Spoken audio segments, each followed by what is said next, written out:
Selamat malam Bapak Ibu dan saudara-saudara yang terkasih di dalam Tuhan. Kita bertemu kembali di dalam kegiatan live streaming pelayanan dari Majelis Pendidikan Kristen Indonesia bidang password doa dan konseling bersama dengan pelayanan dari Bapak Digital Ministry. Bapak Ibu, hari ini kita akan berbicara mengenai salah satu aspek yang dapat menjerat buat masa depan generasi muda kita, yaitu narkoba. Apa dan bagaimana mencegah hal tersebut? Telah hadir bersama-sama dengan kita yaitu Bapak Stephen William Joseph, SH, Ketua dari Pengurus Yayasan Pionir Indonesia. Mari Bapak Ibu, sebelum kita memulai kegiatan kita pada malam hari ini, mari kita berdoa. Bapa kami dalam kerajaan surga, kami bersyukur ya Tuhan kalau Engkau boleh mengumpulkan kami untuk boleh bersama-sama diperlengkapi sekali lagi ya Tuhan buat anak-anak didik, buat generasi muda, buat masa depan mereka ya Tuhan. Tuhan, kami menyerahkan ya Tuhan buat pembicara pada malam hari ini ke dalam tangan Tuhan, yaitu Bapak Stephen. Kiranya Tuhan yang pakai Bapak Stephen untuk boleh menjadi berkat, membukakan wawasan mengenai jerat dan bahaya daripada narkoba buat anak-anak, buat pemuda-pemuda dan remaja di Indonesia, terutama di sekolah Kristen ya Tuhan. Kami serahkan ya Tuhan kegiatan malam hari ini ke dalam tangan Tuhan, di dalam nama Tuhan Yesus kami berdoa, amin. Kepada Bapak Stephen kami persilakan. Ya, shalom untuk semua teman-teman, untuk semua anak-anak Tuhan yang menonton live streaming saat ini.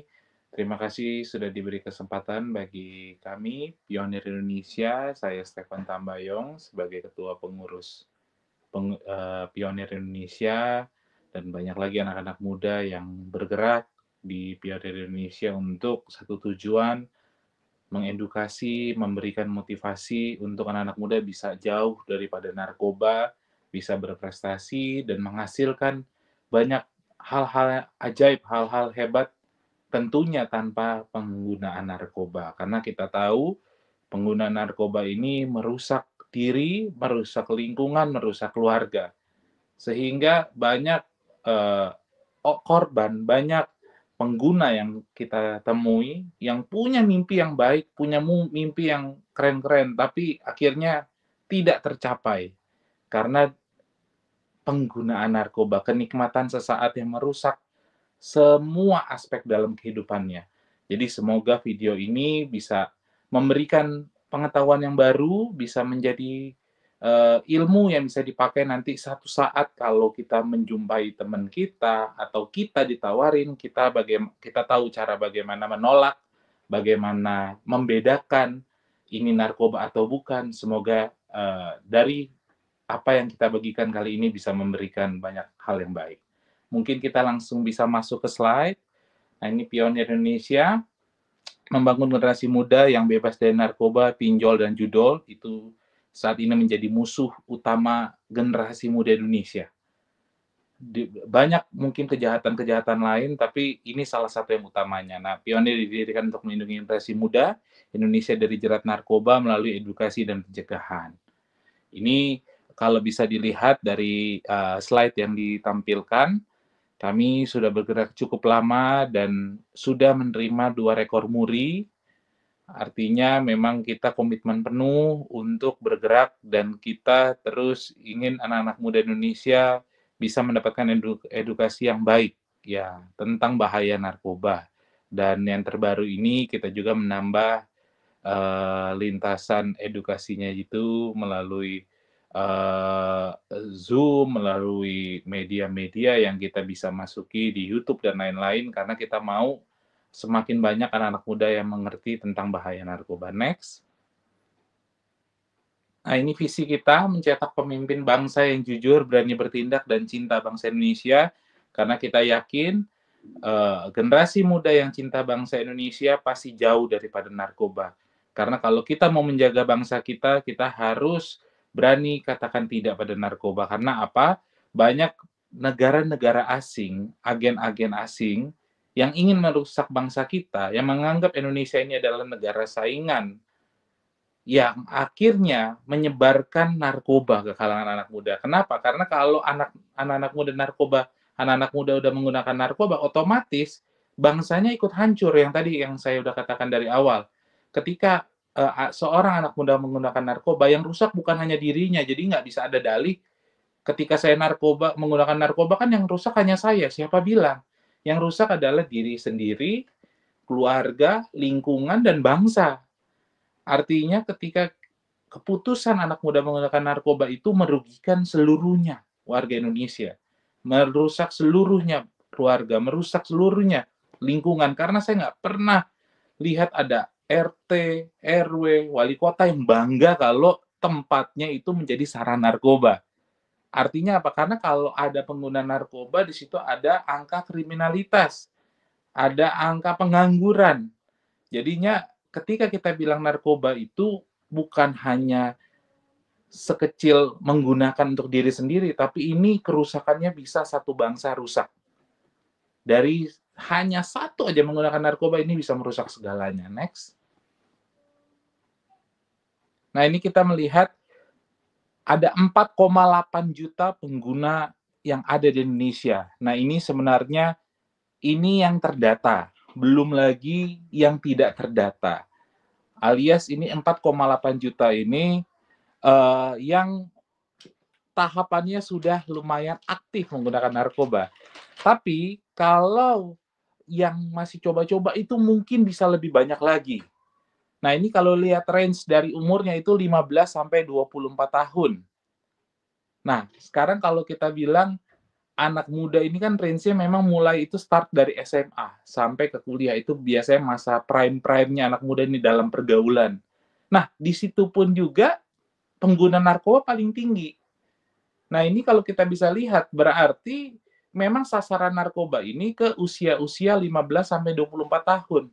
Bukan artinya usia di atas atau di bawah tidak ada, tapi ini paling banyak mayoritas. Nah, bahkan di tahanan, di lapas-lapas, dan banyak sekali rutan, itu hampir, mungkin angkanya beda-beda setiap lapas dan rutan, tapi mungkin 80% lebih itu penggunaan narkoba rata-ratanya. Penggunaan, pengedaran, sama bandar. Nah, ini 3 hal yang berhubungan semua. Karena biasanya gini, kalau penggunaan narkoba ini kan, kalau cowok, misalkan dia gunakan narkoba, dia udah jual segala-galanya, larinya kriminalitas, menjadi copet, maling, pembunuh, atau ikut mengedarkan narkoba. Karena itu di lapas yang kami lihat, itu banyak mayoritas itu adalah kasus-kasus narkoba. Jadi memang narkoba ini akhirnya jadi lingkaran setan, karena bukan hanya penggunaannya, tapi after dari situ mereka butuh, akhirnya tindakan kriminal lainnya muncul. Ataupun penggunaannya, efek zatnya itu menyebabkan banyak sekali tindakan-tindakan kriminalitas. Next. Nah, ini kegiatan pionir. Ini kita mengadakan penyuluhan ke sekolah-sekolah, terus mengadakan di event-event besar, maupun kita di media sosial, kita terus bergerak. Nah, ini kegiatan-kegiatan kami, kita juga sering beraudiensi dengan pemerintahan daerah, dan kita juga sering mengadakan event olahraga. Next.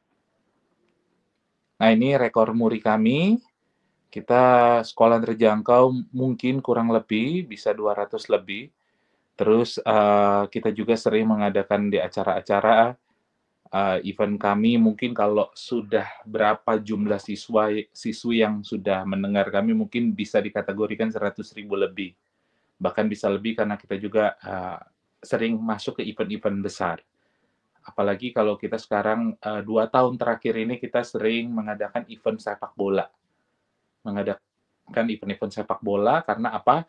Ketika kita melarang anak muda menggunakan narkoba, kita harus memberikan sisi positifnya. Kalau nggak narkoba apa? Nah, kegiatan-kegiatan olahraga, kegiatan-kegiatan positif ini yang harus banyak anak-anak muda bisa ciptakan bersama, maupun generasi-generasi sebelumnya bisa memfasilitasi agar apa? Biar anak muda ini punya kegiatan positif. Karena kalau kita lihat dari riset yang kita lakukan dari teman-teman yang sudah tertangkap, yang sudah direhabilitasi, rata-rata mereka kurang punya komunitas, kurang punya kegiatan-kegiatan positif. Akhirnya mereka larinya untuk menyenangkan diri mereka, mereka akhirnya menggunakan narkoba. Next slide. Nah, ini fakta permasalahan narkoba di Indonesia, itu 80% pengiriman narkoba itu dari jalur laut. Jadi dari jalur laut. Sedangkan negara kita negara yang paling luas pantainya, paling banyak kepulauannya. Jadi sehingga peredaran narkoba dimanfaatkan di situ dan banyak pelabuhan-pelabuhan yang resmi maupun pelabuhan liar. Nah, itu yang saat ini menjadi problem. Aparat kepolisian, TNI, dan BNN sudah bergerak, tapi memang karena permintaan penggunaan narkoba ini sangat tinggi, sehingga bandar akan cari cara terus karena peminatnya banyak sekali di negara kita. Bahkan sudah bergerak, kami bergerak, tetap aja penggunaan itu tinggi. Apalagi nggak bergerak. Nah, itu pertanyaannya. Nah, tapi kita akan masuk ke slide selanjutnya, next. Nah, ini undang-undang yang untuk melindungi apa yang sedang kita lakukan kalau kita ini bergerak dilandaskan undang-undang, kalau masyarakat itu punya hak, punya tanggung jawab untuk menyampaikan tentang bahaya narkoba, mengedukasi. Ini jadi bukan hanya tugas pemerintah, tapi tugas Bapak Ibu, tugas adik-adik itu live streaming untuk menyampaikan tentang bahaya penyalahgunaan narkoba. Next. Nah, ini apa itu narkoba? Mungkin yang menjadi pertanyaan, Kak, narkoba itu apa sih? Narkoba itu narkotika, psikotropika, dan saat adiktif. Artinya, secara bahasa ilmiahnya, ini di situ tuh gabungan dari beberapa jenis narkoba. Nah, kalau kita bisa bilang, narkoba ini yang bisa mengaruhi pikiran, perilaku, bahkan emosional. Jadi apa? Ketika orang menggunakan narkoba ini, yang dirubah adalah suasana hatinya, cara berpikirnya, emosinya. Sehingga apa? Banyak sekali kita lihat pengguna narkoba ini bertindak di luar manusia normal. Senengnya terlalu senang, sedihnya terlalu sedih. Dan banyak juga akhirnya apa? Kalau kita lihat banyak tabrakan, banyak kasus pertengkaran atau perkelahian di dunia malam, itu banyak disebabkan oleh penyalahgunaan narkoba ataupun tawuran. Biasanya kalau nanti ditangkap polisi, akhirnya dites urin, biasanya rata-rata positif narkoba. Karena apa? Yang dirubah adalah cara perilakunya. Sehingga ya dia ketika zatnya masuk ke tubuhnya, pikirannya berubah, cara berpikirnya berubah. Ada biasanya kalau kita tanya ke pengguna narkoba, gimana sih? Iya Pak, yang besar jadi kecil, yang kecil jadi besar, yang panjang jadi kecil, yang kecil jadi panjang. Jadi mereka melihatnya itu berubah-ubah. Kita bisa lihat kelinci terbang katanya, bisa ngobrol sama gayung. Nah, itu bukan bercandaan, bukan hanya lucu-lucuan, tapi itu apa yang mereka rasakan. Sehingga ya mereka ketagihan. Tapi yang mereka nggak sadar, perilakunya, suasana hatinya, emosinya ini kan berantakan. Kadang mereka baru sadar apa yang mereka lakukan tuh ketika penggunaan zatnya udah putus, udah efeknya udah hilang, mereka berapa hari stop dari narkoba itu baru sadar, aduh gue ngelakuin ini, gue lakuin itu. Tapi kan sayangnya biasanya mereka udah di penjara karena tindakan-tindakan yang mereka lakukan. Atau mereka udah merugikan banyak orang, merugikan diri sendiri. Baru sadar. Nah, itu yang kita bilang betapa bahayanya narkoba itu. Next. Nah, apa yang dimaksud penyalahgunaan narkoba? Nah, untuk pendengar dan adik-adik yang menonton video ini, penggunaan narkoba itu yang dimaksud penyalahgunaan narkoba, artinya gini, narkoba, narkotika, dan jenis-jenis lainnya itu banyak digunakan di dalam dunia medis untuk pengobatan-pengobatan. Yang dimaksudkan ini adalah penyalahgunaan atau dipakai di luar dokter, resep dokter. Artinya penggunaan yang di luar dari rekomendasi dokter atau biasanya kalau kita minum obat itu kan kita konsultasi dulu sama dokter. Artinya obat keras itu ada kodenya juga. Nah, itu yang biasanya disalahgunakan. Nah, itu yang dimaksud namanya penyalahgunaan narkoba. Jadi kalau narkoba sendiri, beberapa jenis itu dipakai sampai sekarang di dunia medis. Bahkan kalau kita minum obat, batuk, flu, dan lain-lain, itu ada kandungan narkobanya. Tapi dosisnya benar, dosisnya sesuai. Tapi itu pun kan ada batas pemakaian, misalnya sehari 3 kali setelah makan, dan lain-lain. Nah, itu kan diatur. Next. Nah, ini jenis-jenis narkoba. Kita bisa lihat di sini dibagi 3, alami, semi sintetik, sintetik. Sintetik itu artinya kimia. Kalau alami ini ya memang dari tumbuh-tumbuhan, jenis-jenisnya itu kayak ganja dan lain-lain, opium. Nah, artinya kalau semi sintetik ini campuran kimia dan alami yang digabung. Kalau sintetik itu pure dari kimia, bahan-bahan kimia. Next. Nah, bahan adiktif. Nah, kita sering sampaikan kalau bahan adiktif ini yang paling sering juga kita lihat itu ada jenis-jenisnya itu vape, rokok elektrik, terus lem ibon, atau wangi-wangian yang bikin kita kecanduan. Kok enak ya wanginya? Kok nagih ya? Biasanya bau bensin.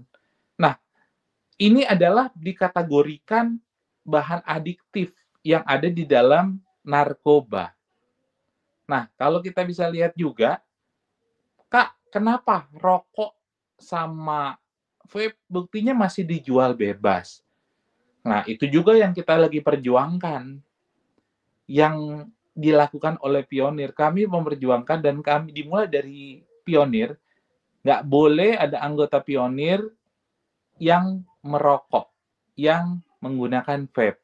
Artinya apa? Itu komitmen dari diri kita yang kita coba bagikan ke setiap kami memberikan penyuluhan ke sekolah-sekolah, kami sampaikan kalau rokok pintu gerbang dari narkoba. Karena 99% kami berani jamin, penggunaan narkoba itu dimulai dari rokok. Kita nggak pernah gara-gara kita dengar ada pengguna narkoba, kenapa kamu menggunakan narkoba? Oh, karena saya suka makan coklat, karena saya suka ngemil Yupi, makan permen Yupi, nggak pernah ada. Rata-rata ketika kita tanya anak-anak sekolah maupun yang udah kuliah maupun yang sudah dewasa, kenapa kamu menggunakan narkoba?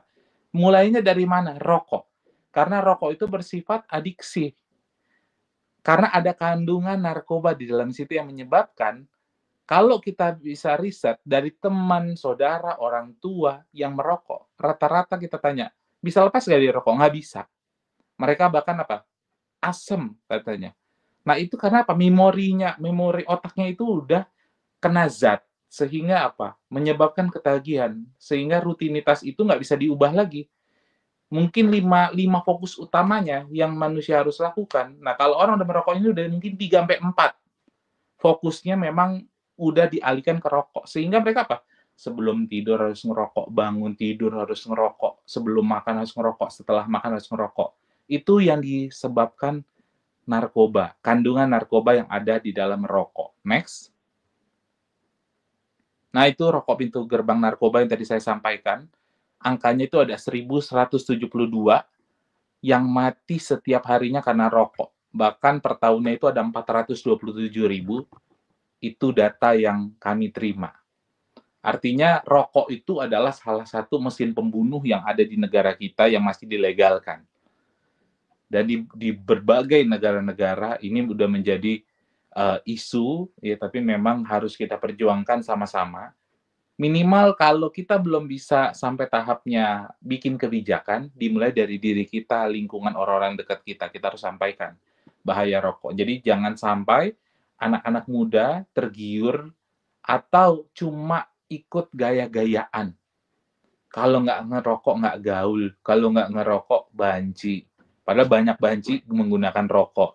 Penggunaan rokok rata-rata banci bahkan. Jadi jangan ada lagi adik-adik, teman-teman merokok hanya karena ajakan ataupun kayaknya untuk ngilangin stres karena rokok. Padahal banyak banget orang yang mati karena rokok. Banyak banget orang yang dirugikan. Jadi bukan hanya dirinya sendiri, tapi lingkungannya. Banyak kasus-kasus anak-anak bayi, anak-anak kecil yang terkena penyakit karena orang tuanya menggunakan rokok atau kakaknya menggunakan rokok. Nah, ini yang menjadi catatan buat kita, jangan sampai kenikmatan sesaat merusak segalanya. Next. Nah, ini apa bahaya rokok elektrik vape, itu yang saya selalu sampaikan, itu yang selalu pionir sampaikan. Kalau vape ini sama bahayanya, bahkan lebih bahaya dibandingin rokok, karena ada karbonoil, zater, dan berbagai unsur-unsur kimia yang terkandung di dalam vape. Artinya sami mawon, nggak ada bedanya. Bahkan lebih parah. Jadi nggak ada, oh Kak, saya nggak ngerokok, saya nge-vape. Itu sama bahayanya, teman-teman dan adik-adik. Next. Nah, ini miras, minuman keras, atau kita bisa bilang bir dan lain-lainnya, itu sama bahayanya, itu membuat adiksi dan merusak kerja otak dan organ-organ tubuh. Jadinya yang saya selalu bilang, narkoba dan jenis-jenisnya, turunannya, bahan adiktif dan lain-lain ini merusak bukan hanya yang di luar, tapi yang di dalam, yang nggak kelihatan. Kerusakannya itu efek jangka panjangnya ada. Oh, enggak, dia sehat-sehat aja, padahal gue tahu dia ngerokok dari dulu. Siapa bilang? Kalau usianya mungkin masih 20-an, 25, 30, mungkin belum ada, tapi nanti biasanya 30 ke atas atau 40 tahun ke atas, biasanya semua rentan terkena penyakit, jauh lebih cepat dibandingin mungkin orang pada umumnya. Next. Nah, efek dan ciri penggunaan miras ini kita bisa lihat ya. Sebenarnya mungkin lebih banyak lagi. Next. Nah, ini paracetamol, kafein, dan ya ini sebut PCC ini, hati-hati adik-adik dan teman-teman, ini obat-obatan yang sangat mudah disamarkan alias bisa dibawa kemana-mana. Jadi jangan pernah mungkin terima pil atau terima, ini buat enak nih, dari temen ataupun dari siapapun ya, jangan sembarangan menerima, dimasukin mau aja gitu, biar teman masukin, "Oh ini biar kita happy." Jangan mau. Kerusakannya itu sangat-sangat amat bahaya, bahkan ya menyebabkan kematian. Kerusakan organ-organ yang begitu cepat. Next. Nah ini sabu, ini narkoba salah satu yang terbanyak digunakan di kalangan anak-anak muda di Indonesia itu sabu dan ganja. Nah ini sabu. Ini narkoba yang mahal, tapi memang paling banyak digunakan karena banyak sekali teman-teman, dan untuk semua yang nonton, jangan mau tergiur. Biasanya mereka mengakalinya apa? Dikasih gratis dulu. 2 kali, 3 kali dikasih gratis, tubuh kita sudah ketagihan, tubuh kita udah minta, baru dijual. Nah ini paling banyak korbannya anak-anak muda nih. Next. Nah ini kerusakan organ tubuhnya, dan ini kita bisa lihat di giginya, di mulutnya. Hanya butuh waktu 4 bulan. Kerusakannya sangat-sangat amat parah. Karena apa? Ini kan narkoba, sabu ini biasanya dihisap. Nah, kita lihat kerusakannya, organ-organ dalamnya. Jadi dari dalam dulu dirusak, baru keluar. Jadi kalau teman-teman pengguna narkoba bisa bilang, nggak ada, kita nggak ada perubahan kayak gimana. Siapa bilang? Tapi semua organ di dalamnya sudah rusak, biasanya nanti finalnya baru keluar. Baru nanti bisa meninggal mendadak atau tiba-tiba terkena penyakit yang mungkin di usianya sangat amat jarang tapi bisa terkena. Next. Nah ini ganja, ini narkoba yang paling amat, ya ini nomor 1. Kedua tadi sabu, tapi mereka saingan nih, penggunaannya paling banyak di Indonesia. Next. Nah ini halusinogen. Kalau mungkin kita lihat ciri-ciri pengguna ini perlu teman-teman perhatikan. Kalau banyak mungkin orang-orang terdekat kita atau di lingkungan kita ada sesuai ciri-ciri yang dibagikan ini, untuk kita mawas diri untuk bisa gini, tetap berteman, tetap bergaul, tapi harus mulai jaga jarak. Karena apa? Penggunaan narkoba ini menular sifatnya. Dalam arti menularnya apa? Kalau kita bergaul, 3 teman kita menggunakan narkoba, kita sendiri nih nggak make. Saya berani jamin, nggak lama dari situ mulai kita mentoleransi kan teman-teman kita menggunakan narkoba. Lama-lama, ya udah deh, boleh deh. Nah, ketika 1 kali kita menggunakan itu, sangat amat sulit untuk berhenti. Jadi pergaulan yang buruk merusak kebiasaan yang baik, itu benar adanya. Jadi kalau teman-teman boleh diperhatikan, efek-efek atau gejala-gejala dari penggunaan narkoba ini boleh diperhatikan untuk apa? Untuk kita semakin mawas diri, untuk melindungi diri kita. Jangan sampai hanya untuk menjaga pertemanan, kita tetap nongkrong sama dia, kita tetap bergaul, sehingga nanti kita yang malah jatuh. Kita malah menggunakan narkoba. Bukan hanya merusak tubuh, tapi kalau misalkan kita di lingkungan pengguna narkoba, tiba-tiba ada tangkapan dari BNN atau dari polisi, kita ikut keangkut dulu nih untuk adik-adik. Kebetulan karena Kak Stephen seorang lawyer, kita udah biasa juga. menangani kasus ini. Nggak pernah tahu narkoba, nggak pernah make narkoba, nggak pernah ngedarin narkoba, ketangkep karena narkoba. Nah, ini banyak. Jadi jangan jangan takut untuk berani ambil langkah untuk bisa ada jaga jarak sama teman-teman yang pengguna narkoba. Tugas kita adalah menasehati, nggak apa-apa kasih nasehat. Mungkin kalau sekarang TikTok kasih video ciri-ciri pengguna narkoba, kerusakannya, apa nggak apa-apa bagikan, kan sebagai teman fair. Kita sebagai teman kasih tahu untuk teman kita bisa berubah. Next. Nah, ini halusinogen, ini magic mushroom, ini jamur dari kotoran sapi, adik-adik. Ini banyak banget di kota-kota wisata. Biasanya seperti Bali dan atau kota-kota besar seperti Surabaya, Jakarta dan lain-lain, itu memang paling banyak banyak juga ditemukan ya tangkapan dari BNN dan polisi. Kita lihat itu ada magic mushroom. Ini penggunaannya ini bikin orang halusinasi. Biasanya mereka, "Oh, untuk karena gue stres nih, kita mau happy-happy di sini menggunakan magic mushroom." Banyak sekali kejadian orang jatuh dari, lantai, misalkan 19, 20 dari apartemen, atau jatuh dari mall, atau biasanya tabrakan karena, bawa mobil ugal-ugalan atau bawa motor ugal-ugalan. Karena apa? Penggunaan magic mushroom ini. Karena apa? Perilakunya, pikirannya sudah diubah. Ketika menggunakan zat ini, semuanya mungkin ketika bawa motor, mobil ngerasa ini trek-trekan ya, ngerasa ini mungkin lagi balapan F1 atau balap motor GP kalau lagi bawa motor. Padahal lagi di jalan raya yang penuh orang. Nah, itu yang kita sering jumpai. Next. Nah, ini efek penggunaan zatnya, halusinasi, tertawa, dan ketakutan. Artinya seperti orang yang dengan gangguan jiwa. Artinya apa? Karena dia bisa ngobrol sama pohon, ini kan digambar ya, bisa ketawa-ketawa sendiri. Nah, itu yang disebabkan oleh penyalahgunaan narkoba magic mushroom. Next. Nah, mengapa berbahaya dan apa kerusakan akibat penyalahgunaan narkoba? Utamanya apa? Next.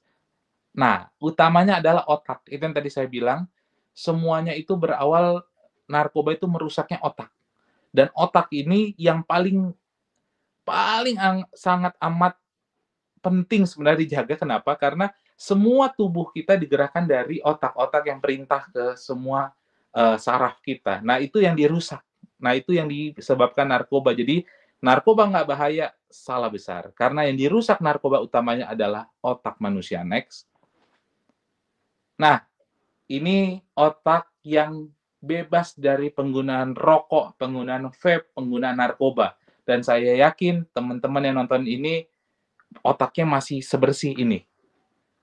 Tapi kalau kita lihat pengguna narkoba masuk, seperti apa? Next. Nah, ini otak yang sudah terpapar ganja dan rokok. Begitu rusak, sangat amat rusak. Nah, jadi ketika orang bilang, oh, ganja, kan banyak ya, teman-teman yang berjuang untuk melegalkan ganja, bilang ganja itu nggak bahaya, itu ciptaan Tuhan. Betul, saya setuju itu ciptaan Tuhan. Tapi untuk apanya, itu yang perlu kita diskusikan. Nggak semua yang Tuhan ciptakan itu sesuai dengan yang kita mau gunakan, atau tidak tepat. Nah, seperti ganja ini kan dibikin seperti rokok, dibakar, dilinting, digunakan. Nah, tapi kerusakan apa yang disebabkan? Ya ini, kerusakan otak yang sangat amat parah. Ini ganja dan rokok sama nih, merusak otaknya. Sehingga apa? Biasanya penggunaan rokok dan ganja itu kalau diajak ngomong nggak nyambung. Diajak ngomong, "Hah? Hah? Lu dari mana? Hah? Apa?" Karena kerja otaknya sudah sangat amat buruk. Karena disebabkan ya mungkin ada uap dan lain-lain yang bisa menyebabkan semua saraf-saraf di otaknya itu mati fungsinya. Next. Nah, ini yang terkena dan terpapar ekstasi dan sabu. Next slide. Nah, ini terpapar dan terkena heroin. Next. Ini yang saya lebih tekanin lagi, ganja dan rokok. Lihat, banyak gumpalan-gumpalan dan pembekuan-pembekuan saraf yang ini untuk teman-teman yang menggunakan ganja dan rokok masih ada waktu. Kalau melihat tayangan ini semoga bisa berubah, berani berubah, karena atau ya kita bisa lihat masa depannya seperti apa, otaknya. Mungkin tubuhnya masih belum kelihatan, tapi lihat. Next. Ini jantung, mata pencernaan, bahkan menyebabkan penyakit-penyakit lainnya seperti HIV dan AIDS. Karena biasanya kalau pengguna narkoba ini ada 2 yang utamanya. Perilaku seksnya itu bebas dan menyimpang. Itu yang paling banyak pengguna narkoba lakukan. Kedua adalah penggunaan jarum suntik yang tukar-menukar. Ini yang bisa menyebabkan ke HIV dan AIDS. Jadinya narkoba itu yang tadi saya sampaikan merusak semuanya, bukan hanya dirinya, tapi kesehatannya dan bisa menyebarkan penyakit ke banyak orang. Next slide. Nah, ini ciri-ciri penggunaan narkoba bisa dilihat untuk eh, teman-teman yang menonton saat ini bisa dilihat banyak sekali ciri-cirinya. Jadinya ingat indikatornya nggak bisa satu, tapi misalkan dari fisik ada beberapa ciri, ada dari perilaku ada beberapa ciri, ada emosinya, itu ada beberapa ciri baru bisa kita curigai dia pengguna. Nah, itu caranya gimana? Kak, kalau ada temenku udah ada beberapa di list ini, cirinya udah kelihatan gimana ya? Kalau lingkupnya sekolah, laporkan ke guru. Sampaikan ke guru. Nah, nanti dari guru mungkin bisa libatkan BNN, bisa libatkan kami, Pionir untuk konsultasi. Gimana? Apakah mengadakan penyuluhan dulu dan kita mengadakan tes urin. Nah, ketika misal tes urin positif, apa Kak nanti di penjara dong Kak? Enggak. Tempat penggunaan narkoba atau penyalahgunaan narkoba adalah rehabilitasi. Nah, rehabilitasi juga terbagi ada 2 untuk semua teman-teman yang nonton. Ada rehabilitasi rawat jalan dan rawat inap. Rawat inap ini biasanya untuk yang pemakai berat. Tapi kalau masih usia sekolah dan penggunaannya biasanya situasional atau masih coba-coba, biasanya kita masuk rawat jalan. Sehingga Pak masih bisa sekolah, tapi mungkin seminggu sekali atau seminggu 2 kali datang ke tempat kami untuk konsultasi, cerita diskusi, cerita, curhat, dan lain-lain. Next. Nah, teman-teman, ini kita tadi kan banyak ya, mungkin ada berapa puluh ciri, tapi disingkat itu menjadi ada 7B. Saya bacakan ya, bingung, bohong, bengong, bolos, bego, bolot, barang-barang hilang. Nah, biasanya itu tadi bilang, pengguna narkoba itu biasanya suka menjual barang-barang karena dia terus butuh. Penggunaan narkoba itu gini, adik-adik, gini teman-teman, nggak mungkin menurun. Pengguna narkoba itu setiap saat akan terus naik penggunaan zatnya. Yang mungkin biasanya ya, Kak Stefan akan sampaikan bahasa penggunaan narkoba. Biasa 0,1, nanti naik 0,2 gram penggunaan sabunya. Akhirnya naik-naik terus. Sehingga apa? Kan butuh uang. Semua duitnya udah habis. Pinjaman online udah diambil. Pinjaman di bank udah diambil. Akhirnya apa? Mulai menjual barang-barang. Lama-lama maling. Nah, itu yang tadi kriminalnya. Nah, terus apa? Kalau untuk di anak-anak sekolah apa? Bolos. Suka bolos. Terus apa? Bolot. Tadi yang saya sampaikan juga. Biasanya kalau orang menggunakan ganja dan rokok, otaknya sudah mulai banyak kerusakan, bolot. Diajak ngomong udah susah. Misalkan, Stephen, Stephen, Stephen. Hah? Hah? Udah mulai bolot. Dan ada suka bohong. Nah, ini ciri-ciri pengguna narkoba. Next. Nah, ini modus operandi. Ini untuk teman-teman perhatikan. Nah, ini menggunakan buku. Jadi jangan mau dititipkan oleh orang-orang yang tidak kita kenal barang-barang apapun itu. Karena apa? Itu banyak sekali diselundupkan pengedaran narkoba melalui buku dan lain-lain. Next. Nah, ini brownies ganja yang makanan ada kandungan ganjanya. Bahkan itu tadi saya bilang juga di kandungan vape itu juga banyak digunakan ada ganja cair, sabu cair dan lain-lain. Jadi jangan sembarangan kita kalau kita tidak mengenal orangnya atau baru kenalan, jangan mudah percaya, jangan mau dikasih makan, jangan mau dikasih minum karena apa rupanya banyak kandungan narkoba yang bisa kita lihat di slide ini. Next. Nah, ini dalam makanan-makanan ringan. Next. Nah, ini langkah-langkah pencegahan buat teman-teman bisa perhatikan. Yang pertama ada jalin hubungan harmonis dengan keluarga. Jadi bagi kami, keluarga itu benteng utama kita untuk jauh daripada narkoba. Karena tempat terbaik untuk cerita dan curhat itu ke keluarga. Tapi kalau di sekolah itu keluarga terdekat kita, orang tua kita adalah guru. Nah, Jadi kalau cerita dan curhat lebih baik disampaikan ke orang tua ataupun guru. Karena apa? Pasti memberikan masukan yang baik. Kalau ke teman bisa salah. Karena apa? Kalau misalkan kita cerita ke teman, temennya menggunakan narkoba, kita cerita, gue putus cinta nih. Oh, nilai gue jelek nih. Dia bisa saja menyarankan hal-hal yang tidak baik. Misalkan, oh, lu sedih, lu galau ya putus cinta. Nih, ambil nih rokok. Nih, ambil nih ganja. Nih, kita nyimeng dulu deh. Nih, kita nyabu dulu deh. Tapi nggak mungkin guru atau orang tua menyarankan seperti itu. Pasti kalau orang tua, sini, peluk papa. Sini, peluk mama. Yuk kita doa yuk. Yuk kita healing yuk.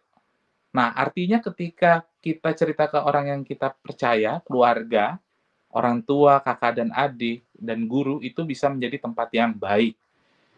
Kedua adalah perkuat iman dan taat ibadah. Nah, itu yang kita selalu sampaikan juga, kalau memang kita yakin ketika kita taat, beribadah, kita setia dalam pelayanan dan kita melayani Tuhan, otomatis kita bisa terhindar dari penyalahgunaan narkoba. Next, melakukan kegiatan positif dan bermanfaat mengisi waktu luang. Keempat adalah hindari pergaulan dan lingkungan yang rawan narkoba, tadi saya sudah sampaikan, mengembangkan kemampuan untuk memecahkan masalah. Dan yang terakhir adalah mendapatkan penyuluhan akan bahaya penyalahgunaan narkoba. Nah, ini yang teman-teman saksikan, ini adalah penyuluhan kami. Semoga ini bisa diserap dan ambil yang baik-baiknya, ilmu-ilmunya, untuk ketika nanti menghadapi kenyataan, menghadapi dunia yang banyak sekali narkoba, teman-teman bisa tahu. Ketika kalian ditawarin, kalian udah tahu, oh efeknya apa, oh kerusakannya separah apa, sehingga kalian berani menolak. Next slide. Nah, terima kasih untuk teman-teman dan MPK dan Bara untuk kesempatannya untuk kami Pionir Indonesia menyampaikan sedikit informasi tentang bahaya narkoba. Semoga ini menjadi manfaat yang baik untuk kedepannya. Terima kasih Pak Steven untuk pemaparannya yang sangat edukatif ya buat kita semua, buat anak-anak juga, buat generasi muda ya. Nah, jadi ada beberapa pertanyaan yang muncul di dalam pemaparan Bapak. Kan memang tadi rentang usia kan 15 sampai 24 ya, 15 sampai 24 gitu ya. Kira-kira apa sih Pak yang menjadi faktor utama penyebab generasi usia 15-24 ini kok mudah terdorong untuk mencoba narkoba? Apakah memang pengaruh lingkungan, media, atau memang coba-coba, atau apa yang terjadi gitu Pak? Oke, izin menjawab ya. Jadinya memang kalau saya tuh bisa, saya pribadi ya melihat dari pengguna dan teman-teman yang masih usia muda ya, yang usia muda yang kami tangani, biasanya ada 3 indikator utamanya. Biasanya mereka karena lingkungan. Lingkungan itu salah satu yang terbanyak, mayoritas bahkan. Ketika kita yang tadi, makanya kita bilang langkah-langkah pencegahannya, kenapa? Karena di mana kita berada, disitulah kita. Nah, banyak dari mereka yang bilangnya anti narkoba, oh saya nggak narkoba, tapi saya kan tetap jaga pergaulan. Itu 2 bulan yang lalu. Bulan ini udah ketangkep sama polisi menggunakan narkoba. Artinya apa? Lingkungan ini bisa merubah kita lama-lama. Kelama-lamaan kita mulai toleransi dalam arti, oh nggak apa-apa, oh rupanya narkoba itu nggak bahaya. Lama-lama ya terpapar, ini temen gue make semua, gue ikut make aja lah.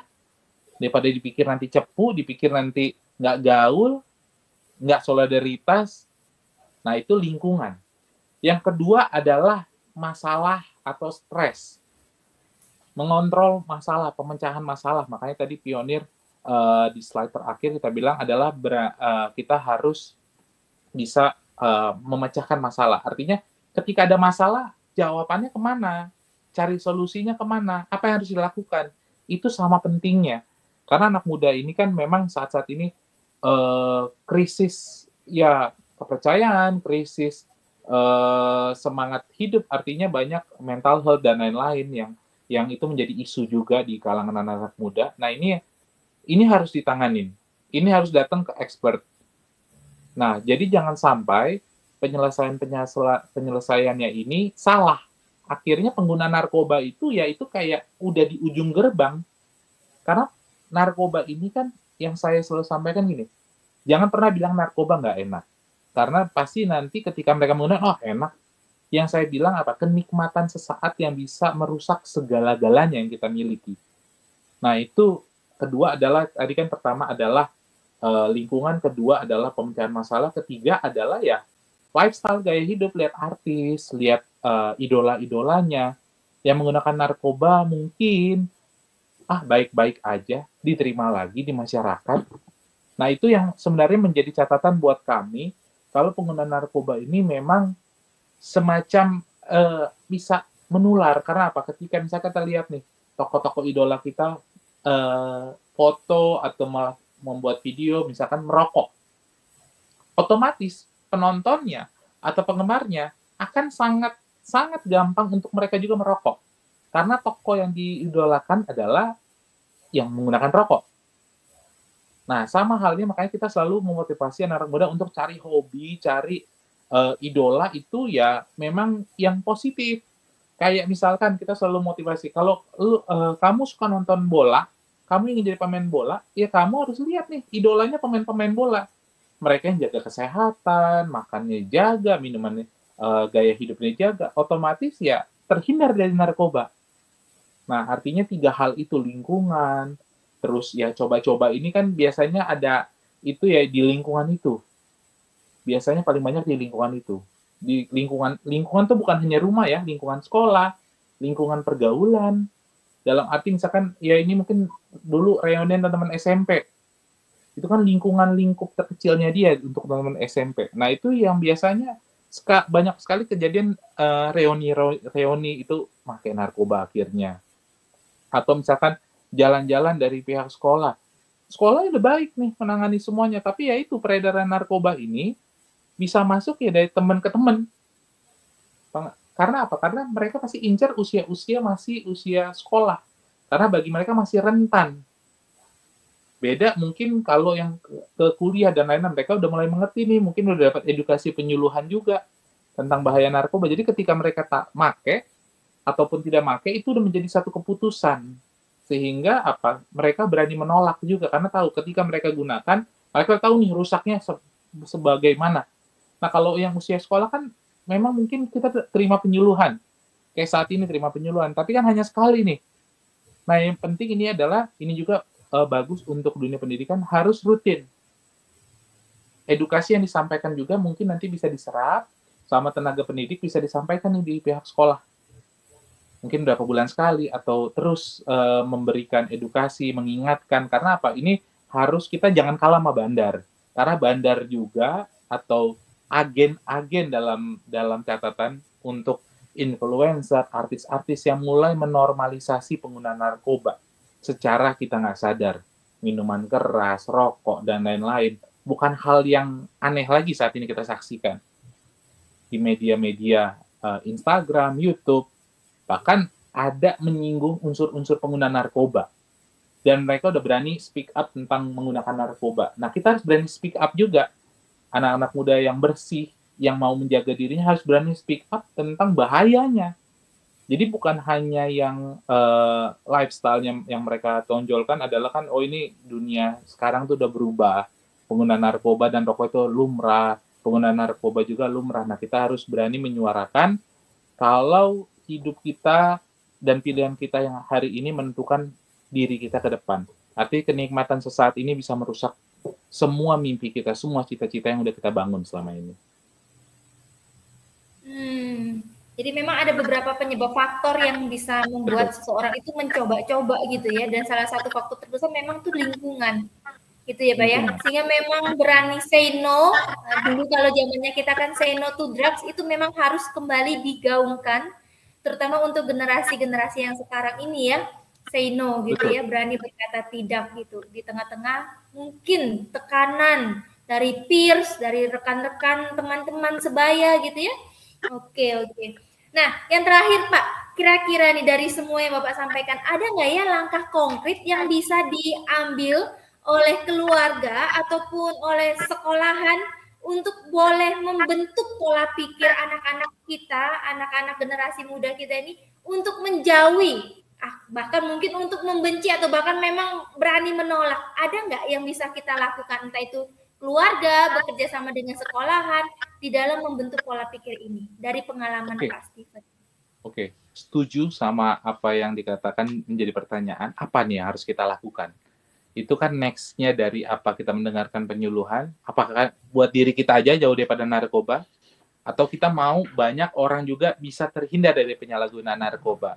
Artinya apa? Karena kalau hanya puas untuk diri kita aja tidak menggunakan narkoba, itu egois, pertama. Dan kedua, siapa tahu nih, bahayanya ini, ngerinya narkoba ini, kita nggak menggunakan narkoba nih karena udah dengar penyuluhan. Tapi kita nggak sampaikan ke banyak orang. Nanti akhirnya orang-orang yang belum mendengarkan penyuluhan, bisa aja satu waktu menawarkan narkoba bukan buat kita, buat adik kita atau keluarga kita, yang otomatis menghancurkan keluarga kita. Jadi karena kita pelit informasi, kita nggak mau sampaikan, kita nggak mau ambil bagian untuk berani katakan tidak dan berani menyuarakan tidak pada narkoba. Jadi bukan hanya kitanya tidak, tapi berani menyuarakan tidak pada narkoba ini sangat penting. Karena apa ya? Narkoba ini bisa menyerang diri kita. Kalau dia tidak menyerang diri kita, dia menyerang semua anggota keluarga kita. Adik kita, anak kita.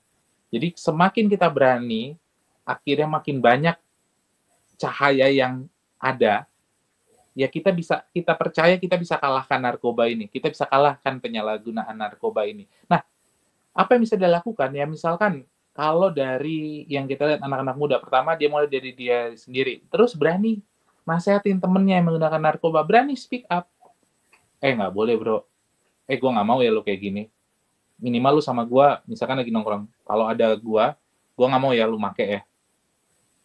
Seakan-akan untuk melindungi diri, tapi kita lagi melindungi teman kita, mulai. Berarti kita berhasil buat dia mulai berani lepas sedikit demi sedikit. Gue nggak mau lagi deh ketemu lu kalau lu guna narkoba. Nah, berani ngomong kayak gitu. Itu kalau dari kalangan anak muda. Terus berani nih misalkan bagiin aja nih informasi-informasi, bisa lihat di Pionir, bisa lihat di BNN, bisa dilihat mungkin kalau ada informasi di link-link berita tentang bahaya narkoba, bisa repost sekali-sekali. Terus berani komentar, kasih dukungan. Seperti kalau Pionir kan sering mengadakan penyuluhan, memberi dukungan, melalui komen-komen yang positif, membangun. Artinya apa? Itu akan menjadi satu pergerakan secara tidak sadar, itu kayak bola salju. Jadi kita bikin pergerakan yang positif. Kita bikin bola salju yang positif nih.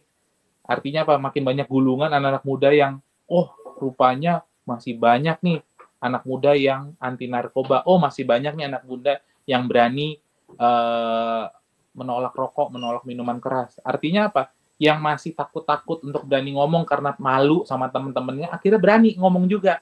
Karena dia lihat, banyak juga kok yang berani ngomong tentang bahaya narkoba. Banyak juga kok yang berani ngomong tentang bahaya rokok dan minuman keras. Nah, itu kalau dari kalangan anak muda. Tapi apa yang bisa dilakukan guru dan sekolah? Kalau kami sangat amat tertarik untuk memberikan edukasi ini bukan hanya ke murid, untuk Bapak Ibu guru dan sekolah, kami sangat tertarik untuk memberikan edukasi bahaya narkoba ini ke orang-orang tua murid juga. Karena apa? Kadang kalau anak-anak muda menggunakan narkoba, orang tuanya nggak mengerti penanganannya, ciri-cirinya. Nah, ini perlu juga edukasi juga diberikan kepada orang-orang tua murid dan guru-guru. Jadi nanti once kalau kita lihat ada anak-anak kita atau anak-anak didik kita menggunakan narkoba, kita tahu langkah-langkah pertama apa yang harus dilakukan. Lapornya kemana ya? Terus penanganan pertamanya apa ya? Apa sita handphone? Atau apa istilahnya? Kan mungkin takutnya, kita takutin ada beberapa yang mungkin masih buta banget. Penggunaan narkoba, cuma dikurung aja deh. Kalau untuk orang tua, dikurung aja deh, ambil handphonenya. Apa seperti itu cukup? Atau harus ada edukasi? Karena kalau kita selalu sampaikan ke orang tua, kita harus ajak ngobrol anaknya. Tanya, kenapa? Penyebabnya kenapa? Belinya di mana, kita jadi tahu, kita catat tuh untuk orang tua. Seperti asesmen mandiri, catat. Di mana? Temennya ini nih yang menggunakan. Kita harus jaga anak kita, jaga jarak dengan anak ini. Masalahnya apa? Kita coba bantu selesaikan. Nah, itu asesmen mandiri itu yang selalu kita sampaikan ke orang-orang tua. Nah, tapi kalau untuk guru, dan sekolah, kita sangat berharap bisa memberikan penyuluhan ke sekolah secara tatap muka. Karena apa? Tatap muka mungkin ya pastinya ada nilai plus dan minus, tapi kita biasanya senang kalau makin banyak interaksi, banyak tanya jawab. Biasanya penyuluhannya hanya setengah jam, 40 menit, tapi tanya jawabnya bisa sejam. Karena apa? Nggak apa-apa, anak-anak muda bisa tanya sebanyak-banyaknya. Karena kan mungkin dia ditawari, Kak, pocong artinya apa sih, Kak? Kok temen aku sering ngobrol beli pocong. Oh, pocong itu rupanya narkoba juga. Itu salah satu kata lain dari ganja. Nah, jadi banyak peran-peran guru, peran tenaga pengajar ini sangat penting juga. Karena apa? Kalau kami kan datang mungkin setahun sekali, setahun 2 kali. Tapi kalau guru kan setiap hari. Nah, jadi pertanyaan-pertanyaan ini harus bisa dijawab nih ketika anak-anak pendidiknya atau siswa-siswinya bertanya, semoga bisa terjawab. Jadinya memang kita pengennya adalah pihak sekolah itu bisa bekerja sama dengan pionir dalam menyukseskan edukasi penyuluhan bahaya narkoba ke sekolah-sekolah. Karena target kami adalah bisa mengedukasi sebanyak-banyaknya anak-anak muda. Karena apa? Ketika kita bisa mengedukasi, yang mungkin kemungkinannya 1:5 bisa 1:10 yang menggunakan narkoba. Jadi semakin kecil ruangnya. Jadinya bagi kami, dengar penyuluhan menjamin nggak jauh daripada narkoba? Nggak ada yang bisa jamin. Tapi setidaknya peluangnya makin sedikit dia untuk menggunakan narkoba. Karena apa? Dia sudah tahu kerusakan yang disebabkan dari penyalahgunaan narkoba. Iya. Jadi memang edukasi bukan hanya buat murid, tapi edukasi buat orang tua dan tenaga pendidik itu penting juga ya untuk benar-benar bisa mencegah ini dan membawa Indonesia menjadi cemerlang, bebas dari narkoba ya. Iya. Terima kasih Pak Steven untuk penjelasan dan materi yang sangat menarik dan juga sangat edukatif. Gitu ya. Kita sangat senang hari ini bisa bersama-sama belajar mengenai satu jerat yang kita harus pisahkan dari generasi muda kita. Sekali lagi kami ucapkan terima kasih kepada Bapak Steven untuk waktu dan penjelasan serta pembahasan dari narkoba ini. Bapak Ibu, kita akan masih bersama dengan Pioner di minggu-minggu berikutnya dan kita akan membahas satu topik yang berbeda lagi yang juga akan menjadi jerat di dalam generasi muda kita, yaitu judol, ya Pak ya, judi online dan juga pinjaman online. Bagaimana dan kita harus seperti apa menghadapi ini, membekali murid-murid kita, anak-anak kita akan diperlengkapi bersama-sama dengan Pioner di sesi berikutnya, di minggu berikutnya. Terima kasih Pak Steven, sekali lagi terima kasih tim Pioner, terima kasih juga tim IT MPK yang boleh membantu penayangan ini, terima kasih untuk Bapak Ibu yang menjadi pendengar dan penonton pembelajar yang setia dari setiap topik-topik yang membekali Bapak Ibu menjadi pendidik dan juga orang tua. Sekianlah pertemuan kita pada malam hari ini. Saya Dian bersama dengan Bapak Steven dan tim Pioner dan juga segenap daripada tim dari Majelis Pendidikan Kristen Indonesia. Kami undur diri. Selamat malam. Tuhan Yesus memberkati kita semua. Terima kasih. Terima kasih.